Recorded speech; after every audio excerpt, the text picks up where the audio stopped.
మీరు వాళ్ళ ఆదరించి దీంట్లో పాల్గొనవలసిందిగా మేము విజ్ఞప్తి చేస్తున్నాం. ఇప్పటికే ప్రపంచంలో పెద్ద పొలిటికల్ పార్టీగా ఎక్కువ సభ్యత్వం ఉన్నటువంటి పార్టీగా రికార్డుకి ఎక్కినటువంటి పార్టీ భారతీయ జనతా పార్టీ.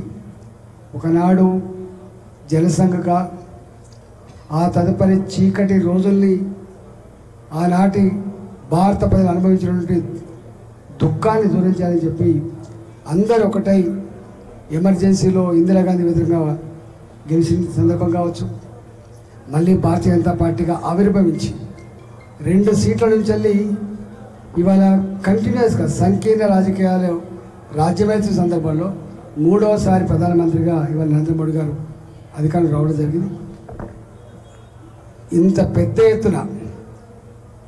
ఎత్తున పార్టీ ఎదగడంలో, పార్టీని ముందు నడిపించడంలో నాయకులు కార్యకర్తలతో పాటుగా ప్రజల ఆశీర్వాదం కూడా నిండుగా ఉంది. కాబట్టి ప్రజలు మరింత చేతనిచ్చి మోడీ గారిని ఆశీర్వదించి భారతీయ జనతా పార్టీని, దేశ సమగ్రతని, దేశ ఐక్యతని, దేశంలో ప్రశాంతతని, దేశ పురోగమనాన్ని కాపాడుకోవాలని చెప్పి ఈ సందర్భంగా ప్రజలకు పిలుపునిస్తా ఉన్నాను. Thank you.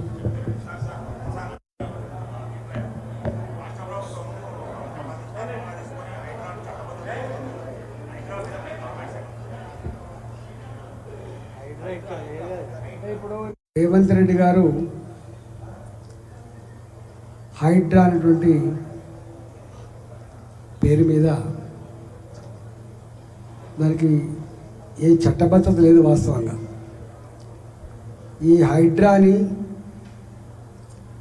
ఫామ్ చేసినప్పుడు నాకు తెలిసి ఏ క్యాబినెట్ మినిస్టర్తో చర్చించినట్టు కనపడతలేదు.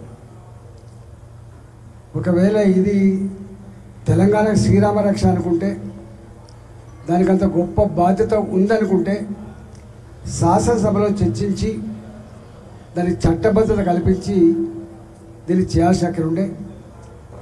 ఇది క్యాబినెట్ మినిస్టర్ల సమక్షంలో చర్చించబడలేదు కావచ్చు, అసెంబ్లీలో అయితే చర్చ పెట్టలేదు. రేవంత్ రెడ్డి గారు తనకు తానుగా, మరి ఆయన ఉద్దేశం ఏంటో, ఆయన ఎజెండా ఏందో మాకు తెలియదు కానీ పెట్టాడు. మేము భారతీయ జనతా పార్టీగా చెరువుల రక్షణ జరగాలని, చెరువులకు నీళ్ళు తెచ్చేటువంటి వాగుల రక్షణ కూడా సురక్షితంగా ఉండాలని, అక్రమ కట్టడాలు కానీ, అక్రమ నిర్మాణాలు కానీ భారతీయ జనతా పార్టీ ఎప్పుడు కోరుకోలేదు. కానీ రేవంత్ రెడ్డి తొలి ముఖ్యమంత్రి అయినట్టుగా, కాంగ్రెస్ పార్టీ ఇప్పుడే పుట్టినట్టుగా, మొత్తం ధర్మాన్ని అంతా నేనే మోస్తున్నట్టుగా, ఈ సమాజ హితాన్ని నేనే కాంక్షిస్తున్నట్టుగా, గతంలో ఉన్న ముఖ్యమంత్రులు, గతంలో ఉన్న ప్రభుత్వాలకు సోయి లేనట్టుగా, వాళ్ళు అనేక తప్పులు చేసినట్టుగా, వాళ్ళు చేసిన తప్పులంతా నేను సరిదిద్దుతున్నట్టుగా ఫోజైతే పెడుతుండో దాన్ని మేము అడిగినాం, ప్రశ్నించాం. మేమేమన్నామంటే, ఒకవేళ నువ్వు ఏదైతే తప్పు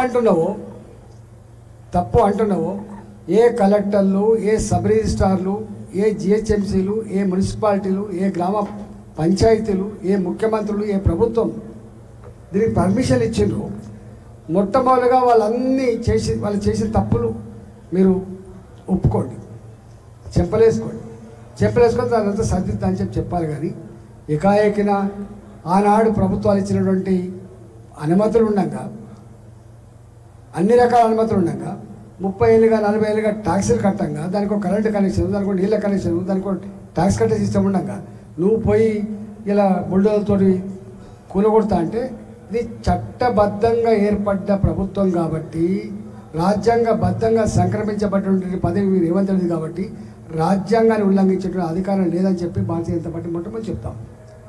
అట్ ద సేమ్ టైం ఆనాటి ప్రభుత్వాలు పేదలకి 60 గజాలు, 40 గజాలు, 80 గజాలు పట్టాలు ఇచ్చి ప్రభుత్వ అనుమతితో కట్టుకున్నటువంటి కాలనీలు ఏవైతున్నాయో వాటికి కూడా నోటీసులు ఇచ్చి కూలగొట్టే ప్రయత్నం చేస్తున్నప్పుడు, నీ అబ్బాయి జాగిరి కాదు రేవంత్ రెడ్డి గారు అని చెప్పి మేము అడిగినాం.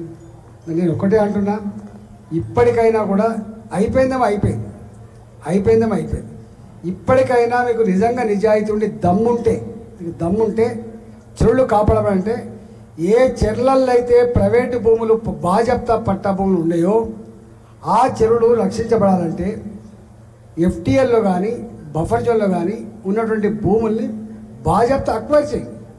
ప్రాజెక్టులు కట్టినప్పుడు ఎట్లయితే అక్వైర్ చేస్తున్నావో అక్వైర్ చేయి. వాటికి ఒక ఫెన్సింగ్ వేసి పడే, ఇగో ఇది చెరువు శిఖం, ఇన్ని ఎకరాలు కలిగి ఉంది, ఇక్కడ దాకా ఉందని చెప్పి రైల్వేలో ఎట్లయితే వాళ్ళు హద్దులు పాతుకుంటారో, ఫారెస్ట్లో ఎట్లయితే హద్దులు పాతుకుంటారో, చెర్లకు కూడా హద్దులు పాతాలని చెప్పి నేను డిమాండ్ చేస్తాను. నెంబర్ 1.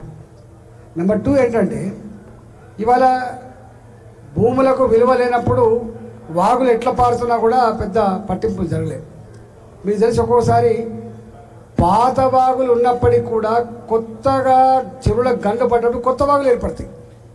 ఆ కొత్త వాగులన్నీ కూడా ప్రైవేట్ భూములను కోసుకుంటూ పోతాయి. ఏ చెర్లకైతే నీళ్ళు తెచ్చేటువంటి కాలువలు ఉన్నాయో ఆ కాలువలు పట్టా భూములు అయినప్పుడు వాటిని కూడా అక్వైర్ చేసి ఇగో నీళ్లు తెచ్చేటువంటి వాగిది, ఈ దీంట్లో ఎవరు కూడా ఆక్రమణ చేయడానికి వీలు అని చెప్పి దాన్ని కూడా అక్వైర్ చేసుకో. ఇవాళ పట్టణాలలో మొత్తం ఆక్రమణ కూడా అయిపోయింది.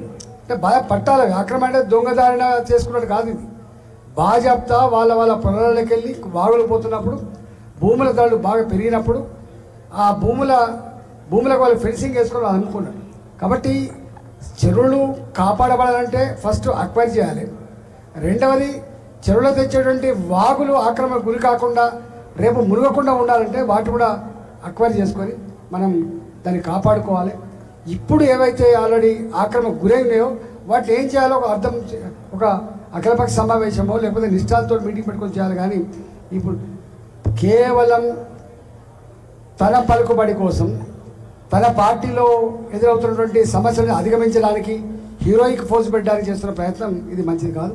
అకారణంగా పోయి దొంగలేక గుండాలేక సాటర్డే నాడు సండే నాడు కోర్టులు ఉండవని చెప్పి పోయి కూలగొట్టమే కాకుండా ఆ కూలగొట్టే పద్ధతి కూడా అందులో ఉన్నటువంటి సామాన్లు తీసుకోవడానికి కూడా టైం ఇవ్వకుండా డోజర్లు పెట్టి ఖర్చు చేస్తున్నంటే కేవలం రాజకీయ కక్షతో చేస్తున్నటువంటి దాంట్లో భాగమైనట్టుగా భావిస్తూ ఉన్నారు. కాబట్టి నేను ఒకటే కోరుతున్నా, ఇప్పటికైనా దీని మీద క్యాబినెట్ చర్చించండి, దీని మీద అసెంబ్లీలో సంపూర్ణంగా చర్చించండి, నిష్ఠాలతోటి కమిటీ వేసి మీరు నిర్ణయం తీసుకోండి. తప్ప ముప్పటిగా పిచ్చి పని చేస్తే తప్పకుండా ఆనాడు కళ్ళనెత్తికెక్కిన కేసీఆర్కి ఏ గుణపాఠం చెప్పారో వీళ్ళకు కూడా గదే గుణపాఠం చెప్తారు.